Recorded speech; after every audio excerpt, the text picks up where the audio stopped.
जय हिंद दोस्तों, आपका स्वागत है आपके अपने चैनल प्रियदर्शी पथ पर। नवीन सर के RRB NTPC GS practice set number दूसरा। बाकी पीडीएफ कहाँ पर मिलेगा? टेलीग्राम पर मिलेगा। ठीक है, टेलीग्राम पर मिलेगा, इसका लिंक दे दिया हूँ डिस्क्रिप्शन में। चलिए रिवीजन कर लेते हैं फटाफट। पहला क्वेश्चन, मयूरभंज छऊ नृत्य कहाँ का है? उड़ीसा का है। सराकेला छऊ नृत्य कहाँ का है? झारखंड का है। पुलिया छऊ नृत्य कहाँ का है? पश्चिम बंगाल का है। छऊ नृत्य के प्रमुख कलाकार देख लेते हैं। मकरध्वज दरोगा, गंभीर सिंह मुंडा और साधुचरण महतो। शास्त्रीय नृत्य, टोटल शास्त्रीय नृत्य कितने? 8 गो हैं। कौन कौन से, किस राज्य के हैं देखते हैं। उड़ीसी कहाँ का है? उड़ीसा का है। मणिपुरी कहाँ का है? मणिपुर का है। कथकली और मोहिनीअट्टम कहाँ का है? केरल का है। भरतनाट्यम कहाँ का है? तमिलनाडु का है। सबसे पुराना शास्त्रीय नृत्य कौन सा है? भरतनाट्यम है। सन मतलब 2000 वर्ष पुराना ये है हमारा शास्त्रीय नृत्य। कुचिपुड़ी कहाँ का है? आंध्र प्रदेश का है। कथक कहाँ का है? यूपी का है। सत्रिया कहाँ का है? असम का है। सत्रिया को सन 2000 में जोड़ा गया था। किसके प्रयास से जोड़ा गया था? श्रीमद शंकरदेव के प्रयासों से जोड़ा गया था। वैष्णो मठ को दर्शाता है। आगे देखते हैं। क्वेश्चन नंबर दूसरा, उस्ताद मोही बहाउद्दीन डागर का संबंध किससे? रुद्रवीणा से। रुद्रवीणा के और कौन कौन से वादक हैं? तो देखो यहाँ पर लिखा हूँ, रुद्रवीणा सादिर अली खान और असद अली। बांसुरी के प्रमुख वादक कौन कौन से? हरिप्रसाद चौरसिया, पन्नालाल घोष, भी कुंजमणि और राकेश चौरसिया। ये सब किसके हैं? तो बांसुरी के वादक हैं। रुद्रवीणा के एक यहाँ पर हैं और 2 यहाँ पर हैं। ठीक है, सादिर अली खान और असद अली।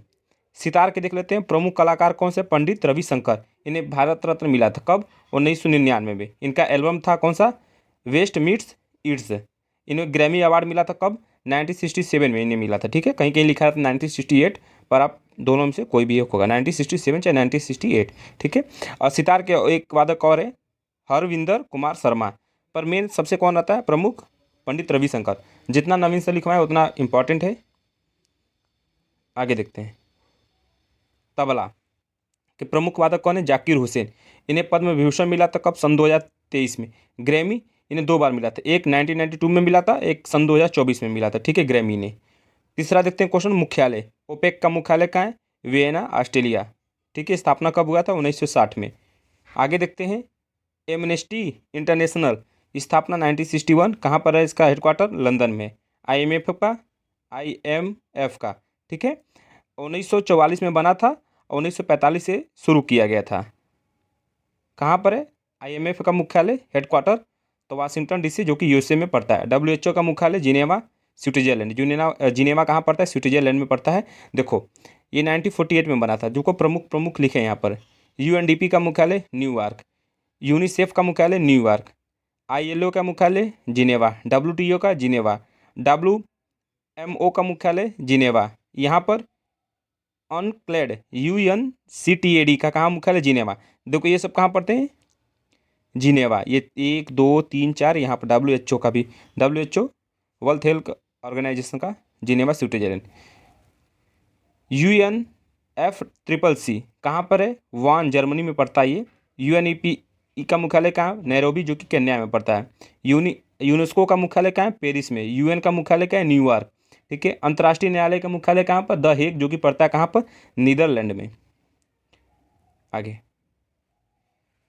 क्वेश्चन नंबर 4, भारत में स्पेस एप्लीकेशन सेंटर कहाँ स्थित है? तो अहमदाबाद। कब बना था? 1972 में बना था। इसरो कहाँ है? बेंगलुरु में है। ठीक है, 15 अगस्त 1969 में स्थापना हुआ था। वर्तमान अध्यक्ष कौन है? भी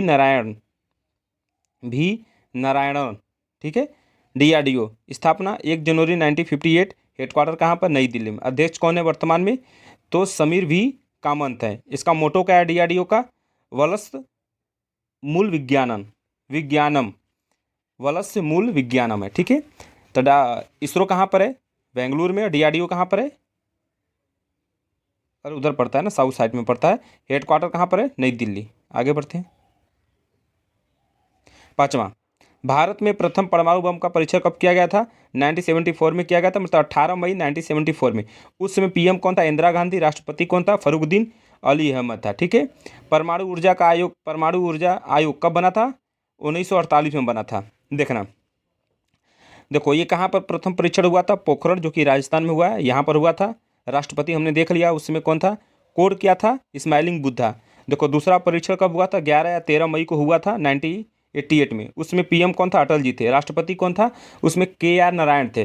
पर जिम्मेदारी किसके हाथ में थी पूरी? एपीजे अब्दुल कलाम के हाथ में थी। ये भी कहाँ पर हुआ था? पोखरण, जो कि राजस्थान में। इसका कोड क्या था? ऑपरेशन शक्ति। देख लो एक बार। दूसरा परीक्षण 11-13 मई 1988 में, उसमें पीएम कौन था? अटल जी। राष्ट्रपति कौन था? तभी के आर नारायण थे। अब पूरा जिम्मेदारी किसके हाथ में थी? एपीजे अब्दुल कलाम के हाथ में थी। कहाँ पर हुआ था? पोखरण के राजस्थान में ये परीक्षण किया गया था। उसमें कोड क्या था? ऑपरेशन शक्ति। अब पहला जब हुआ था उसमें कोड क्या था? स्माइलिंग बुद्धा। कब हुआ था पहला वाला? 1974। और दूसरा कब हुआ था? 1998। उस समय पीएम थे इंदिरा गांधी, इस समय थे अटल जी। पहला उपग्रह, ठीक है, कौन था? हमारा आर्यभट्ट था। ठीक है, किस रॉकेट से छोड़ा गया था? Cosmo 3M। कब छोड़ा गया था? 19 अप्रैल 1975 में। पहला स्वदेशी, अपना स्वदेशी कब छोड़ा गया था? 19 जून 1981 में। एप्पल था। आगे देते IGMDP, ठीक है, IGMDP integrated guided missile development programme, missile development programme. इसके जनक कौन है? एपीजे अब्दुल कलाम है। ठीक है, शुरू कब हुआ था? 1982 और 1983 के बीच में ये शुरू किया गया था। ठीक है, इंटीग्रेटेड गाइडेंट मिसाइलिंग डेवलपमेंट प्रोग्राम। इसका जनक कौन है? एपीजे अब्दुल कलाम है। आगे देखते हैं 6वां क्वेश्चन। एशियाई खेलों के आयोजन का सुझाव किसने दिया था? 1947 में नई दिल्ली में आयोजित एशियाई देशों के सम्मेलन के द्वारा ये एशियाई खेलों का सुझाव पारित किया गया था। ठीक है, पहले एशियाई गेम कहाँ पर हुआ था? 1951 नई दिल्ली में हुआ था। दूसरा कहाँ पर हुआ था? 1954 मलीना, जो कि मलीना कहाँ पड़ता है? फिलीपींस में पड़ता है। भारत में 2 बार एशियाई गेम हुआ था। एक 1951 में जो कि दिल्ली में हुआ था, अभी हम लोगों ने देखा था यहीं पर, जो कि भारत उसमें सेकेंड स्थान पर था। दूसरा हुआ था 1982 में, ये भी नई दिल्ली में ही हुआ था, भारत उसमें 5वां स्थान पर था।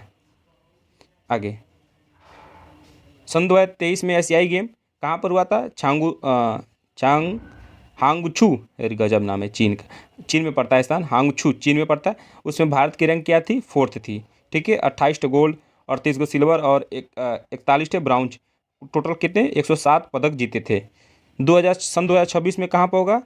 नागोया, जो कि जापान में पड़ता है, यहाँ पे एशियाई गेम होगा। और सन 2030 में कहाँ पर होगा? दोहा, जो कि कतर में पड़ता है।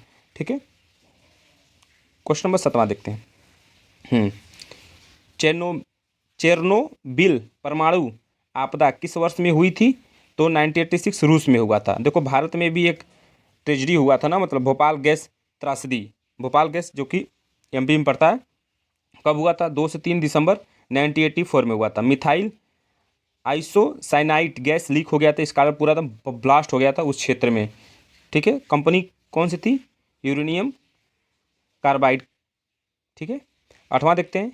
ब्रिटिश संसद द्वारा रेगुलेटिंग एक्ट कब पारित किया गया था? 1773 में रेगुलेटिंग एक्ट आया था ना। पेश कब हुआ था? 18 मई 1773। और लागू कब हुआ था? तो 10 जून 1773 को। देखो समझना भाई, तो 1773 में रेगुलेटिंग एक्ट आया था, पेश हुआ था 18 मई 1773, लागू हुआ था 10 जून 1773 को। ठीक है, यहाँ पर देखना, बंगाल का गवर्नर जनरल पहला कौन था? क्लाइव था। तो फिर बंगाल का गवर्नर कौन था? क्लाइव था। फिर इस एक्ट के आने से बंगाल का गवर्नर जनरल हो गया कौन? हेस्टिंग। पहला गवर्नर था, फिर इसके बाद गवर्नर जनरल। 1833 एक्ट के नियम के तहत भारत का पहला गवर्नर जनरल पद आया था, उसमें कौन था? बैक्टिंग था। 1858 एक्ट आया था, उसमें क्या हो गया? वायसरा हो गया था। पहला वायसरा कौन था? कैनिंग था। देखो बहुत इंपॉर्टेंट है भाई ये सब। ठीक है, पहला governor Clive, governor general Hastings, पहला भारत का पहला गवर्नर जनरल बैटिंग, वायसराय कौन था? कैनिंग था। 1774 में इसी एक्ट के तहत ही 1774 में उच्च न्यायालय की स्थापना किया गया था। कहाँ पर? कलकत्ता में। देखो 1774 में उच्च न्यायालय की स्थापना किया गया था। कहाँ पर? कलकत्ता में। उसमें 4 जज थे, एक थे मुख्य न्यायाधीश थे, कौन थे? एलिजा एम्पे थे, और 3 अन्य लोग थे। कौन कौन से? चैम्बर्स, ली मेस्टर और जॉन हाइट, ये 4 लोग थे। टोटल कितने होंगे? 4, एक मुख्य, बाकी 3 अन्य, हो गए 4। आगे क्वेश्चन नंबर 9, भारतीय प्रांतों पर EIC के शासन को निरस्त अधिनियम, मतलब भारतीय प्रांतों पर जो ईस्ट इंडिया कंपनी का शासन कब निरस्त किया गया और क्राउन के हाथ में चला गया? जैसे नहीं पता, 1858 से पहले भारत पर कौन रूल कर रहा था? ईस्ट इंडिया कंपनी रूल कर रही थी। जैसे 1857 का क्रांति होता है, 1857 का क्रांति होता है, इसके बाद इनसे हाथ में छीन कर किसके हाथ में चला गया था? रानी के हाथ में। डायरेक्ट लंदन से ही, यानी कि ब्रिटेन से ही रूल चलता था हमारे ऊपर। देखो हाँ, तो ही लिखा है भारतीय प्रांतों पर EIC के शासन को निरस्त कब किया गया था, कौन से अधिनियम के तहत किया गया था? भारत सरकार अधिनियम 1858 के तहत समाप्त किया गया था। 1858 में कंपनी का शासन खत्म हो गया था। 1858 से लेकर 1947 तक क्राउन का शासन कहा जाता है, क्राउन का शासन चला। ठीक है। ब्रिटिश क्वीन थी विक्टोरिया थी। इनका एक घोषणा पत्र आता है जो कि 1 नवंबर 1858 को किसने पढ़ा था? कैनिंग ने पढ़ा था। कहाँ पर पढ़ा था? मिंटो पार्क जो कि लखनऊ में पड़ता, वो घोषणा पत्र भेजी थी महारानी साहब। तो ये कैनिंग साहब पढ़े थे तो बता दिए थे कि अब EIC का शासन खत्म हो गया, अब क्राउन के हाथ में सत्ता चलेगा। जो भी अब भारत पर कुछ करेगा तो क्राउन ही करेगा, सीधे ब्रिटेन से ही अधिकार चलेगा। समझ में आ गया? आगे देखो, ये गवर्नमेंट ऑफ इंडिया एक्ट यानी कि भारत सरकार अधिनियम 1858। देखिए देखो, इस एक्ट के तहत क्या हुआ था? गृह सरकार की शुरुआत होती है। गृह सरकार की शुरुआत होती है। 15 सदस्य को नॉमिनेट किया जाता है जिन्हें कहा जाता है भारत परिषद। ठीक है, भारत परिषद कहा जाता है। इनमें एक प्रमुख होगा जिन्हें कहा जाएगा राज्य सचिव। तो पहला राज्य सचिव कौन था? स्टैनली था। राज्य सचिव पद कब खत्म हुआ था? 1947 में ये खत्म कर दिया गया था। अब समझ में आया? ध्यान से सुनना। देखो, भारत सरकार अधिनियम जो 1858 आता है तो गृह सरकार की यानी कि होम जो गवर्नमेंट था उसकी शुरुआत होती है। तो 15 सदस्य मेंबर बनाए जाते हैं। उन 15 मेंबर को क्या कहा जाता है? तो भारत परिषद। ठीक है, इंडियन काउंसिल का गठन किया जाता है जिसमें 15 सदस्य थे। तो उनमें से भाई कोई तो एक प्रमुख होगा ना। प्रमुख कौन होगा? एक राज्य सचिव। ये कहाँ बैठते थे? ये लंदन में बैठते थे ये लोग। तो एक राज्य सचिव होगा। तो पहला राज्य सचिव कौन बना था? स्टैलिनी था। तो राज्य सचिव का जो ये पद था इसे कब समाप्त कर दिया गया था? 1947 में समाप्त कर दिया गया था और शुरुआत किया गया था 1858 में। ठीक है। अब भारत परिषद इसे कब समाप्त कर दिया जाता है? तो 1935 में इसे समाप्त कर दिया जाता है। देखो भाई, इंपॉर्टेंट है। क्वेश्चन नंबर 10, 1909 में मार्ले मिंटो सुधार आता है। तो मार्ले साहब कौन थे? राज्य सचिव थे। और मिंटो साहब कौन थे? वायसराय थे। ठीक है। इसमें गवर्नर जनरल की कार्य परिषद में भारतीय भी शामिल हो गए। इस जो 1909 का मार्ले मिंटो सुधार अधिनियम आता है उसमें कहा जाता है कि जो गवर्नर जनरल परिषद है उसमें भारतीय भी शामिल होंगे। तो पहले भारतीय कौन थे? SP सिन्हा थे। इंपॉर्टेंट है, सारा कुछ इंपॉर्टेंट ही है। आगे क्वेश्चन नंबर 11, महाराष्ट्र और गुजरात राज्यों का गठन कब हुआ? तो 1960 में हुआ था। राज्य पुनर्गठन आयोग कब आया था? देखो, राज्य पुनर्गठन आयोग अध्यक्ष कौन था? फजल अली, इसलिए फजल अली आयोग भी कहा जाता है। गठन कब हुआ था? 1953 में इसका गठन होता है। रिपोर्ट कब होता है? 1955 में। देखो 1953 यहाँ पर है, 1953 और 1955 में ये रिपोर्ट पेश करते हैं। इसे एक्सेप्ट कब किया जाता है? 1956 में किया जाता है। देखो 14 राज्य प्लस 6 UT का सुझाव दिया जाता है इस आयोग के थ्रू। आगे देखना, भाषाई आधार पर पहला राज्य कौन बना था? आंध्र प्रदेश। कब बना था? 1953 में बना था। इसी से अलग अलग होगा तेलंगाना। तेलंगाना कब होता है? 2 जून सन 2014 को तेलंगाना आंध्र प्रदेश से अलग होकर एक नया राज्य बनाता है तेलंगाना। ठीक है, तेलंगाना कब होता है? सन 2014 में। देखो, आंध्र प्रदेश भाषाई आधार पर राज्य बना भाई किसके प्रयास से बना? तो पोट्टी श्री रामल्लू के प्रयास से बना था। भाई भूख हड़ताल पर बैठ गया था बंदा और मर गया। भाई वहाँ मर गया तब हड़कंप चालू हो गया, आंदोलन होने लगा, पूरा एकदम त्राहिमाम मच गया आंध्र प्रदेश में। तो जो नेहरू जी थे कहे भाई बना दे यार। अरे देखा तो जब जनता ही ना रही तो फिर का ही मतलब ऐसा का। तो पहला राज्य बना। फिर इसके बाद भी बड़ा विरोध होता है, इधर सब इसी तरह मांग करने लगा था। फिर इसे गठन किया जाता है। फिर उसी समय फजल अली आयोग कहा जाता है भाई तुम बनाओ अपना। तो आयोग बनाया जाता है फजल अली आयोग। वो पेश करते हैं किस तरह कहाँ राज्य से बनाया जाएगा। ठीक है। 12वां देखो, 21 जनवरी 1972 को गठन किसका होता है? मेघालय का होता है। गोवा और अरुणाचल प्रदेश का गठन कब होता है? 1987 में। देखो यहाँ पर डेट लिखा हूँ। गोवा का देखो दोनों का सन एक ही है 1987, पर डेट अलग अलग है। देखो गोवा का 30 मई है, अरुणाचल प्रदेश का 20 फरवरी है। मेघालय त्रिपुरा मणिपुर 21 जनवरी 1972 में गठन किया जाता है। ठीक है। सिक्किम को मिलाया जाता है कब? 16 मई 1975 को। आर्टिकल 2 से मिलाया जाता है। देखो आर्टिकल 2 अनुच्छेद दूसरा क्या कहता है? किसी राज्य को अपने अधीन मिलाना रहता है तो उसमें संशोधन किया जाता है।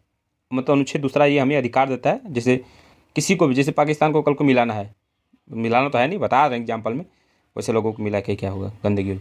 तो मान लो कल को मिलाना है तो आर्टिकल 2 हमें ये अधिकार देता है कि हम किसी भी मिला सकते हैं, उसमें संशोधन कर देंगे। और आर्टिकल 3 ये क्या कर देता है कि भारत के अंदर किसी भी राज्य को जैसे 2 भाग में बांटना है तो ये अनुच्छेद 3 हमें अधिकार देता है। देखो भारत के अंदर राज्यों का परिवर्तन कर सकते हैं अनुच्छेद 3 के तहत। देखो कई राज्य का भी किया गया था, 3 राज्य। देखो सन 2000 में ही, देखो सन 2000 में ही किया गया था। छत्तीसगढ़, एमपी से अलग होगा छत्तीसगढ़, यूपी से अलग हुआ उत्तराखंड, बिहार से अलग हुआ झारखंड। कब हुआ था? देखो झारखंड 1 नवंबर को अलग हुआ, उत्तराखंड 9 नवंबर को और झारखंड 15 नवंबर को। छत्तीसगढ़, उत्तराखंड और झारखंड, बिहार झारखंड, यूपी से उत्तराखंड, एमपी से छत्तीसगढ़। समझ में आ गया? कब? सन 2000 में ही होते हैं। बस 1/9/15 याद कर लेना। नागालैंड की स्थापना कब होता है? नागालैंड की स्थापना 1 दिसंबर 1963। जम्मू कश्मीर और लद्दाख को एक यूटी बनाया जाता है। कब बनाया जाता है? 31 अक्टूबर सन 2019 को यूटी बना दिया जाता है। आगे 13, रानी पद्मावती का संबंध किस शहर से है? तो चित्तौड़गढ़। कहाँ पड़ता है? राजस्थान में। पद्मावत के लेखक, ठीक है, कौन है? MM जायसी हैं। 1540 में ये लिखे थे। देखो खिलजी वंश, 2 ठे शासक यहाँ पे देखो प्रमुख है, जलालुद्दीन खिलजी, अलाउद्दीन खिलजी। तो जलालुद्दीन के बारे में देख लो, जलालुद्दीन जलालुद्दीन खिलजी। इसके दरबारी कौन था? अमीर खुसरो था। अमीर खुसरो की कुछ प्रमुख पुस्तकें देखो यहाँ पे लिखा हूँ, तुगलकनामा और सूर सिपहिर और तारीख ए अलाई। अब आ जाते हैं अलाउद्दीन खिलजी के बारे में। इसके बारे में बहुत अच्छा है अलाउद्दीन खिलजी। इसका शासनकाल देखोगे तो 1296 से लेकर 1316 तक था। इसके अन्य नाम कौन कौन थे? अली गुरसाब्द और सिकंदर ए सानी था। देखो अलाउद्दीन खिलजी क्या करता है? नॉर्थ अभियान ना, उत्तर के लोगों को जीतने के लिए कुछ अभियान चलाता है। गुजरात अभियान कब करता है? 1298। रणथंभौर कब करता है? 1301 में। मालवा अभियान कब करता है? 1305 में। चित्तौड़ अभियान कब करता है? 1303 में करता है। साउथ अभियान, देवगिरी अभियान करता है 1296। वारंगल अभियान कब करता है? 1309 में। 1309 में। होयसल अभियान कब करता है? 1310 में। पांड अभियान कब करता है? 1311 में करता है। आगे बढ़े, 14वां देखते हैं। 13वीं सदी में बख्तियार खिलजी ने बंगाल के किस राजा को पराजित किया था? लक्ष्मण सेन को पराजित किया था। 15वां क्वेश्चन, बेगमपुरी मस्जिद, ठीक है, किसने बनवाया था? मोहम्मद तुगलक ने बनवाया था। ठीक है, मोहम्मद तुगलक का कार्यकाल 1325 से लेकर 1351 तक था। ये अपना राजधानी ही परिवर्तन कर देता है। ठीक है, दिल्ली से कहाँ ले जाता है? देवगिरी ले जाता है। कब? 1327 में। भाई करना चाहता है पर इसका किस्मत है खराब, जो भी करता है एकदम असफल रह जाता है। देखो मोहम्मद तुगलक और कौन कौन से काम करते हैं? सांकेतिक मुद्रा चलाता है, ठीक है, कराचील अभियान करता है, खुरासान अभियान करता है। ये तीनों असफल हो जाते हैं। आगे देखो किसानों के लिए अमीर को ही की स्थापना करता है। जैसे किसी को लोन चाहिए तो उसके लिए भी ये मोहम्मद तुगलक ने काम किया था। ठीक है, बंदा करना चाहता है अच्छा पर हो नहीं पाता है, कहता है किस्मत जिसकी खराब हो का ही करे। तो अमीर को ही किसके लिए करता है? किसानों के लिए करता है। बाकी सांकेतिक, कराचील अभियान, खुरासान अभियान, ये सब क्या है? असफल है मोहम्मद तुगलक के। चलो आगे 16 देखते हैं। इब्न बतूता कहाँ का था? मोरक्को का था। भारत कब आया? 1333 में भारत आया। इसका किताब कौन था? रिहला था। किस भाषा में था? अरबी भाषा में था। दिल्ली का काजी इसे बना दिया गया था। 1342 में चीन भेजा गया था। 1342 में से कहाँ भेज दिया गया? चीन भेज दिया गया था। इब्न बतूता इंपॉर्टेंट है भाई, सारा इंपॉर्टेंट है। 17वां देखते हैं। प्रसिद्ध कन्नड़ नाटक जो पुस्तक है तुगलक के लेखक कौन है? गिरीश कर्नाड है। इनके अन्य नाटक पुस्तक कौन है? नागमंडला है। आगे देते हैं। अभिज्ञान शाकुंतलम, देखो जो अभिज्ञान शाकुंतलम, इसके लेखक कौन है? तुलसीदास। इसे ट्रांसलेट कर दिया था यूरोपियन भाषा में। किसने करवाया था इस पुस्तक की? तो विलियम जोन्स ने करवाया था। रामायण का भी इंग्लिश ट्रांसलेट हुआ था। किसने करवाया था? RTH ग्रिफिथ ने करवाया था। महाभारत का भी KM गांगुली ने करवाया था। पंचतंत्र का भी थॉमस नार्थे ने करवाया था। ये सब देख रहे हो, भारत के हिंदू धर्म के पवित्र पुस्तक इंग्लिश में भी ट्रांसलेट है। आगे 18वां क्वेश्चन, किस अवसर पर चंद्रग्रहण होता है? तो पूर्णिमा के दिन चंद्रग्रहण लगता है। चंद्रग्रहण कब लगता है? जब सूर्य और चंद्रमा के बीच में कौन आए? पृथ्वी आ जाए। सूर्य ग्रहण कब लगता है? जब पृथ्वी और सूर्य के बीच में कौन आ जाए? चंद्रमा भाई साहब आ जाए। अगला क्वेश्चन देखते हैं, क्वेश्चन नंबर 19। हैली धूमकेतु की कौन से साल में पृथ्वी के आसपास के क्षेत्र में लौटने की उम्मीद है? देखो हैली धूमकेतु देखो सन 2061 में ना, सन 2061 में इसकी उम्मीद लगाई जा रही है कि ये आसपास पृथ्वी के क्षेत्र में आएगा। इसे खोजा कब गया था? 1758 में। वर्ष में 75 या 76 वर्ष में दिखाई देता है। आखिरी बार दिखाई दिया था 1986 में, तो उसके हिसाब से जोड़ लो 75 वर्ष, तो कितना आएगा, सन 2061 आएगा ना। उसमें भारत पृथ्वी के आसपास आएगा कौन सा, हैली धूमकेतु। अगला क्वेश्चन देखते हैं 20वां। हाँ, वजन के अनुसार भू प्रॉपर्टी में ऑक्सीजन का लगभग कितना प्रतिशत, ऑक्सीजन कितना है, कितना है 46.6% है। सिलिकॉन कितना है 27% है। एल्युमिनियम कितना है 8% है। तो आयरन कितना है 5% है। हमारे वायुमंडल में कितना है, नाइट्रोजन 78% है, ऑक्सीजन 21% है। एयर से आर्गन कितना है, तो 0.93% है। CO2 कार्बन डाइऑक्साइड कितना है, तो 0.03% है। ठीक है, भू प्रॉपर्टी में इतना ऑक्सीजन है और यहाँ पर ऑक्सीजन इतना है वायुमंडल में। 21वां देखो, सबसे छोटा ग्रह कौन सा है, बुध ग्रह है। सबसे गर्म ग्रह कौन सा है, शुक्र है। इसे पृथ्वी की बहन कहा जाता है। रोमन देवी के नाम पर यह इस ग्रह का नाम पड़ा था, शुक्र। ठीक है, देखो ये हमारा सूर्य हो गया। तो बुध, शुक्र, पृथ्वी, मंगल, इन 4 ग्रह कौन सा है, आंतरिक ग्रह है। ये कैसे रहते हैं, कठोर व्यवस्था, मतलब कठोर रहते हैं। ठीक है, ठोस रहते हैं, ठोस रहते हैं। देखो मंगल और बृहस्पति के बीच में कौन सा पड़ता है, क्षुद्र ग्रह पड़ता है। तो आप आपसे पूछे क्षुद्र ग्रह किन ग्रहों के बीच में रहता है, तो मंगल और बृहस्पति के बीच में क्षुद्र ग्रह पाया जाता है। इधर के 4 ग्रह देख लें, इधर के 4 ग्रह देख लो, बृहस्पति, शनि, अरुण, बड़ू, ये सब का बाहरी ग्रह है। ठीक है, गैसियस के फॉर्म में रहते हैं, हल्के रहते हैं। इन्हें जोवियन ग्रह भी कहा जाता है। तो जोवियन ग्रह किसे कहा जाता है, बृहस्पति, शनि, अरुण, बड़ू के बाहरी जो 4 ग्रह हुए इन्हें कहा जाता है। आंतरिक ग्रह किसे कहा जाता है, तो बुध, शुक्र, पृथ्वी, मंगल के। अब मंगल और बृहस्पति के बीच में कौन सा है, क्षुद्र ग्रह है।